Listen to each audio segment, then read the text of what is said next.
BEd 4थो वर्षमा प्रशिक्षण अभ्यास विषय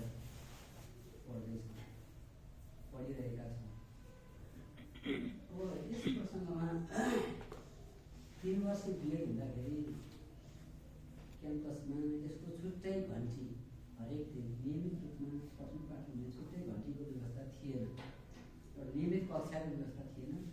त्यहाँ चाहिँ तेस्रो वर्षमा शिक्षण विधि टिचिङ मेथोडोलोजी पढिसकेपछि स्कुल जाने बेलामा 20 दिनको सूक्ष्म शिक्षणमा गराइन्थ्यो। 1 हप्ता 2 हप्ता गरेको प्रायः 1 हप्ता गर्ने सक्थ्यो र त्यसपछि 80 पूर्णाङ्कको लागि सिधै विद्यालय 45 दिनको लागि पठाइन्थ्यो। 4 वर्ष बिएड सुरु भएपछि त्यसलाई बदलेर केही नसिकिन विद्यालय गए विद्यार्थीहरू विद्यालयको पठन पाठनमा उनीहरूले जानेको सिप योग्यता हासिल देखाउन सकेन, हासिल पनि गरेन। यसलाई अलिकति व्यावहारिक बनाउनु पऱ्यो भने त्यस विद्यालय कक्षामा क्याम्पसमै एउटा घन्टी शिक्षण अभ्यासको घन्टीको एउटा कक्षाको व्यवस्था गरेको सबैलाई थाहा। त्यसैअनुसार हामीले अहिले पढाउँदै आइरहेका पनि छौँ। अब त्यस सन्दर्भमा हामीले यस क्याम्पसमा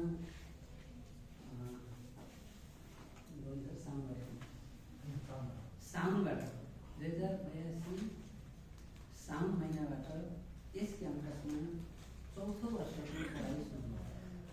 4थो वर्षको पढाइ पठन पाठन सुरु भइसकेपछि तपाईँको त्यही दिनदेखि शिक्षण अभ्यासको परीक्षा पनि सुरु भयो। त्यही दिनदेखि तपाईँको शिक्षण अभ्यासको परीक्षा पनि सुरु भएको छ है। यो शिक्षण अभ्यासको परीक्षा 100 पूर्णाङ्कको प्रयोगात्मक हो, प्र्याक्टिकल। साउन महिनादेखि नै तपाईँको शिक्षण अभ्यास सुरु भएको मान्छे तपाईँको पुरानो भ्रममा कतिपय क्याम्पसमा सरहरूलाई पनि भ्रम रहेछ। शिक्षण अभ्यास मात्रै एकचोटि स्कुल गएपछिलाई मात्रै शिक्षण अभ्यास भनिन्छ।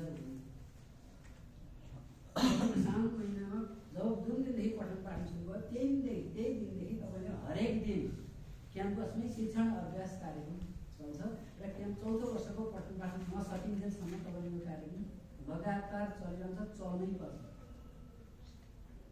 तपाईँको परीक्षा भइरहेको छ हरेक दिन।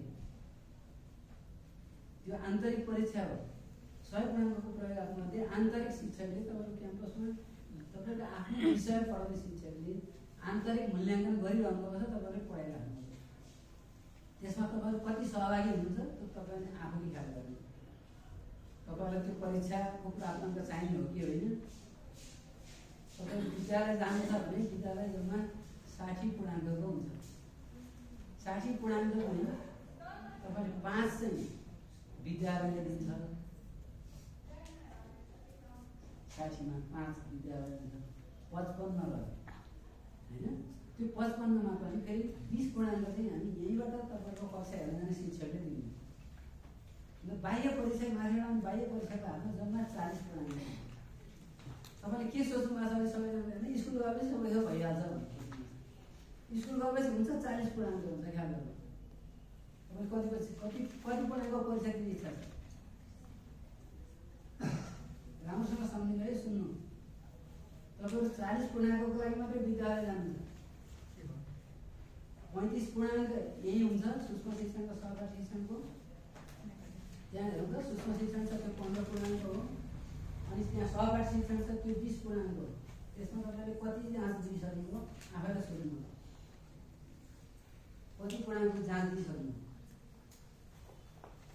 त्यसो यी कार्यक्रमहरू पुरा नगरिकन मैले त्यहाँ लेखेको छु सबै यी पुरा नगरिकन तपाईँहरू विद्यालय जान पाउनुहुन्न।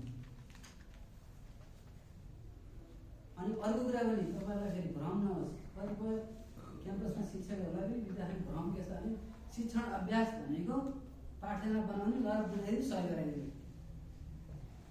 शिक्षण भनेको के हो? अनि पाठशाला भनेको शिक्षण भनेको एउटै हो। पढाउने कुराको अभ्यास छ, पढाउने कुराको परीक्षा छ।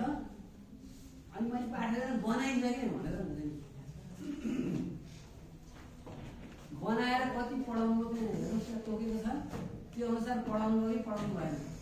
पढाउनु भएकोछ भने भोलिदेखि फेरि पढाउनु थाल्नु अनिवार्य छ। कुनै हालतमा हातमा पढाउनुपर्छ। पढाएको आधारमा दिने नम्बरहरू पाठ्यक्रममा खैँखै सही गर्दै नम्बर पाइँदैन। पाठ्यक्रम जहाँ ल्याएर साह्रै सकिन्छ नि। तपाईँले बनाएको पाठ्यक्रम ठिक भयो कि भएन त्यो अनुसार पढाउन सक्नु भयो कि भएन त्यो सक्षम भएपछि मात्रै स्कुल पठाउँछ। जसले गर्नु न उहाँहरू स्कुल जानु आकर्षण गर्नु भ्याएसम्म गर्नु घरमा इच्छा छैन जानु इच्छा छैन गर्नु।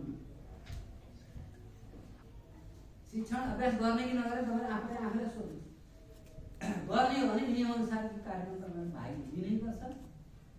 त्यहाँ भनेको छु मैले त्यति बनाउनै पर्छ। त्यहाँ पढाउने भनेको छ कम्तीमा हो त्यो सूक्ष्म शिक्षण 15वटा पाठशाला बनाउने 10 देखि 15 मिनटभित्रको र 10वटा अनिवार्य रूपमा पढाउनै पर्छ। पढाउनै पर्छ यही पढाउनै पर्छ। त्यसपछि त्यो 30 मिनटको सहपाठ शिक्षणमा पाठशाला त्यहाँ लेखिएको तपाईँ टिप्नु होला 15वटा बनाउने 6वटा पढाउने त्यो 6वटा पनि पढाउनै पर्छ। अनि सहपाठी कक्षाको फारम भर्नुपर्छ। त्यसपछि कार्ययोजनाहरू हेर्नुहोस् न वार्षिक कार्यपात्र वार्षिक कार्ययोजना एकायोजना दैनिक शिक्षण कार्यक्रम हेरेको डेली रुटिन स्कुलमा बनाएको हुन्छ नि डेली रुटिन त्यो तपाईँले बनाउनु होला। अब यो कार्यपात्र वार्षिक कार्ययोजना यो डेली रुटिन कुन स्कुल बनाउने भन्ने कुरा त्यही स्कुलको ठुलो होइन। तपाईँले बनाउने सिकाउने हो। अहिले काल्पनिक जुन लेख्ने पनि केही फरक पर्दैन। अहिले जुन लेखेको छ त्यही स्कुल जानुपर्छ भन्ने होइन। त्यो सिक्नलाई तपाईँहरूलाई भोलि गएर विद्यालयमा तपाईँ शिक्षक बन्नुभयो प्रभाव बन्नुभयो केही भन्नुभयो तपाईँले आफ्नो एउटा योजना गर्न सक्नु होला भनेर त्यो सिकाउनु खोजेको त्यो सबै बनाउने।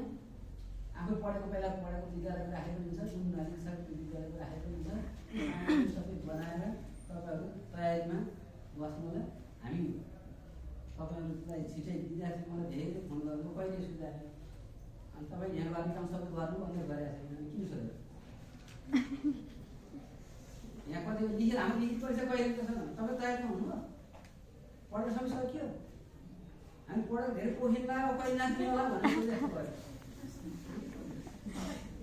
विद्यालय जानु छ तयारी नगर्दाखेरि नसोध्नु होला सबै तयारी गरेपछि मलाई सोध्नु होला कहिले जाने हुन्छ। यो कुरा ख्याल गर्नु लागि सबै कुनै हातमा कुरा गर्नुपर्छ। म जागिर छ मेरो भ्याउँदिनँ भनेर भएन। आफ्नो विशेषज्ञ भेट्ने आएर पढाउने कक्षामा पढाउने कक्षा लिने पाठ्यअनुसार पढाउने पाठ्यक्रममा सरलाई सही गरेर लाउने सुझाव दिन लाउने लिखित र मौखिक सुझाव दिन लगाउने छ। सहपाठी कक्षा बस्नु थाल्यो भने आफ्नै गुरुको रोगरमा भर्ने